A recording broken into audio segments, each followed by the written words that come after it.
Outjo's tire repair. I'm going to pull it out and see if it is leaking.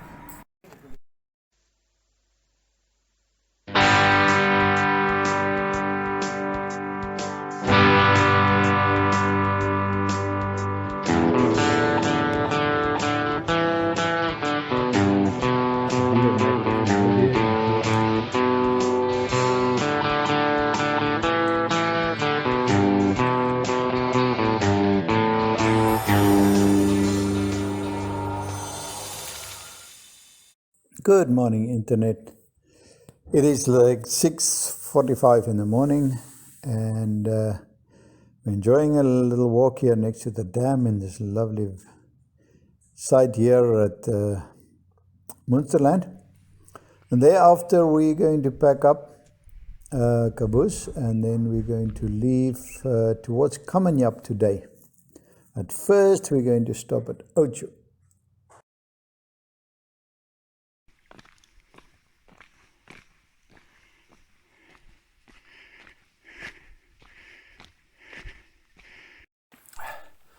My modification on here with the glue seems to be working. The spin is no longer coming out. That is working. My Boere mod here on the holding that I did on the farm, that seems to be working fine. On this side I still need to make a plan. This is still coming loose, although the pin is keeping it. This is coming loose on the corrugated road. The modification on the bed is working fine, although I now prefer to pack it up when we drive. It's just easier. And my modification on the little doors with the rubbers seems to be working. We only had so far on all these bad roads only had one door going open, and it was this specific one. So in general, after about 4,900 kilometers, Kaboes is still in good nick, Marina is in good nick, Billige is in good nick, everything is still working fine. So we're on our way with the stick in the tire. Leaving Munsterland, and we'll have to stop in Outjo to check out the tire if there's any damage.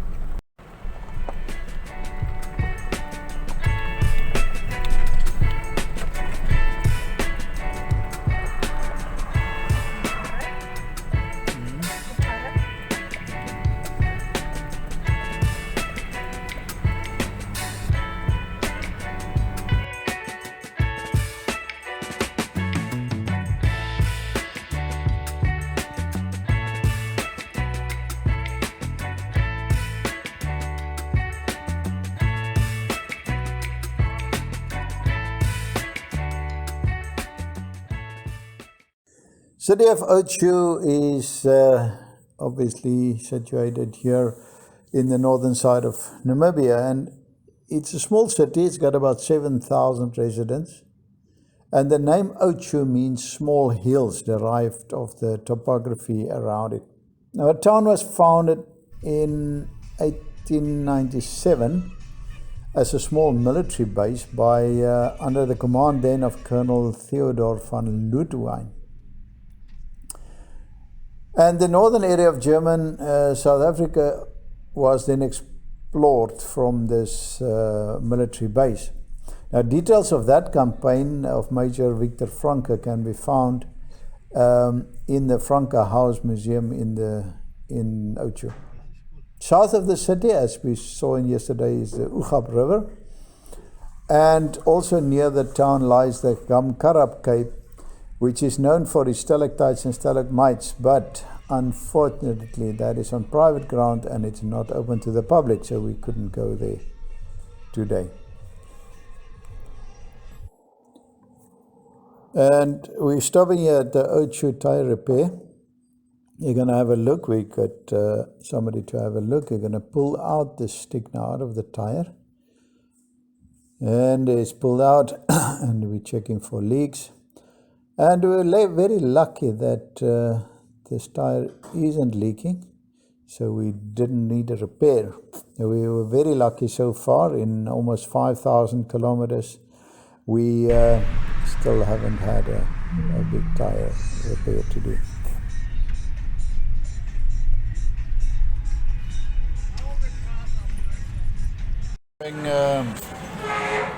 Quick snack at the Outjo bakery, which was established in 1947.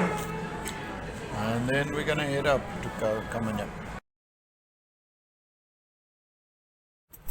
This is Frank's old school.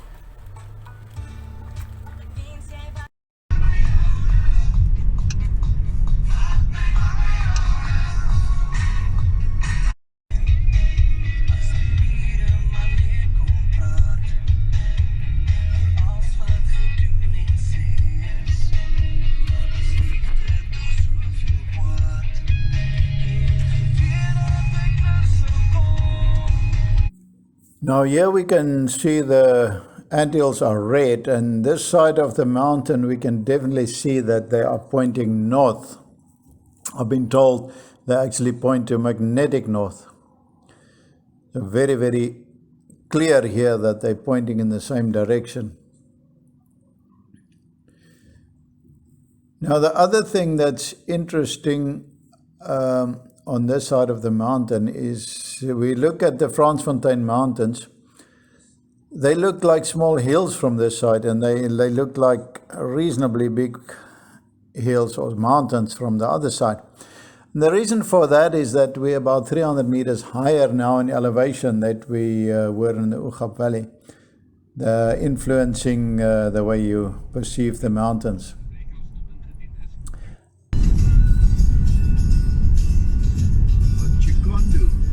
Just outside of Outjo, we find this interesting rock protruding with this board Amulinda on the gate. Unfortunately, we can't go in there to go closer, but I guess it's the same type of formation as the finger clip or the rock finger. Unfortunately, we don't have any more information about it.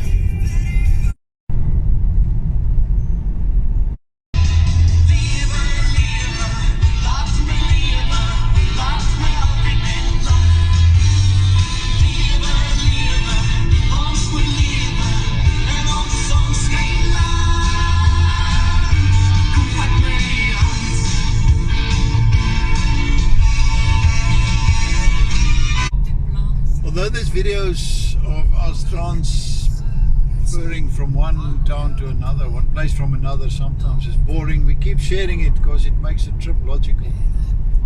But I want to share some statistics quickly. By the time we reach Kamanjab, in 30 kilometers from now, we would have traveled 5,000 kilometers from when we left Outjo. In this time we have been moving for 83 hours and 50 minutes. So by the time coming up, it'll be 84 hours that we've been actually driving.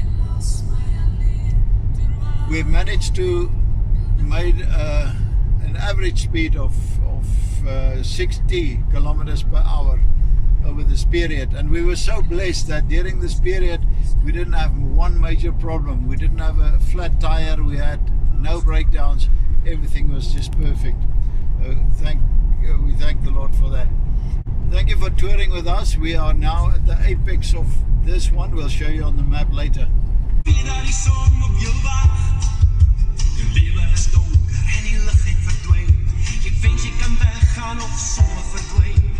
Almal soek 'n hand wat met liefde kan dra. Hoe moeilik die antwoord waar die lewe soms vra. Kom saam met my na die lewe so ver. Die pad waar ons gaan is met sterre. Now we are arriving in Kamanjab, and we're going to turn into Kopi, which is just here on the left.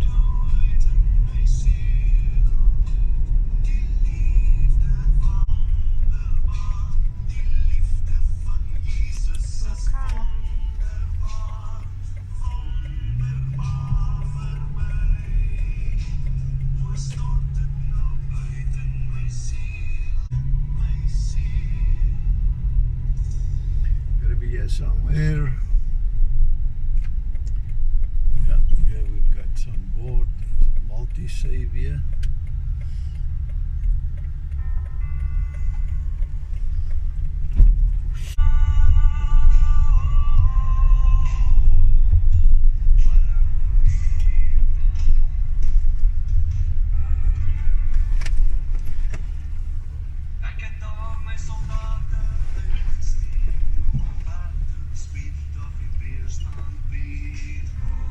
Find some buck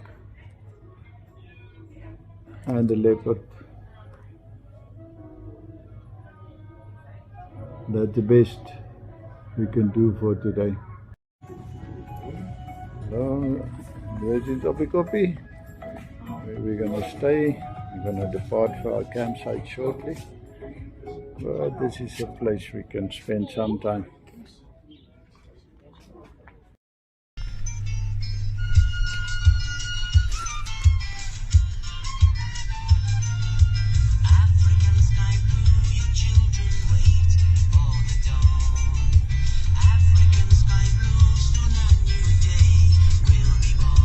Now the name Kamanjab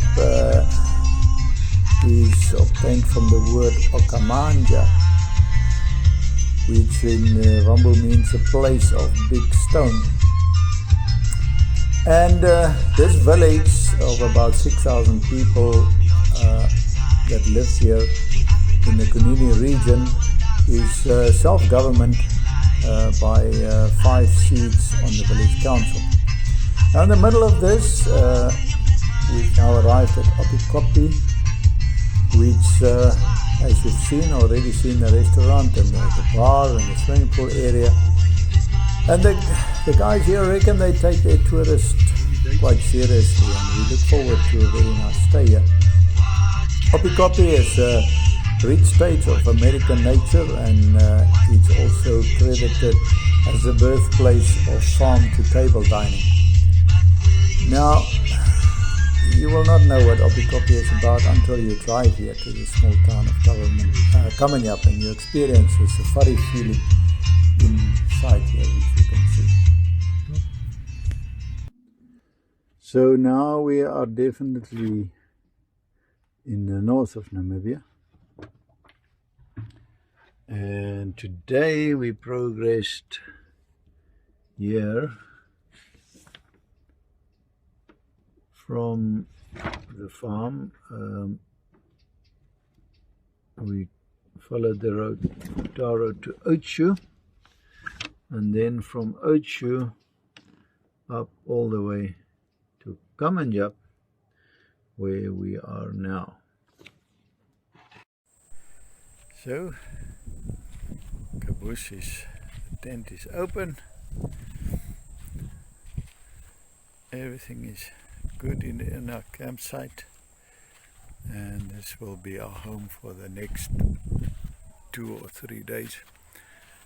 If you enjoyed this video, press like and subscribe, and then we'll see you in the next video.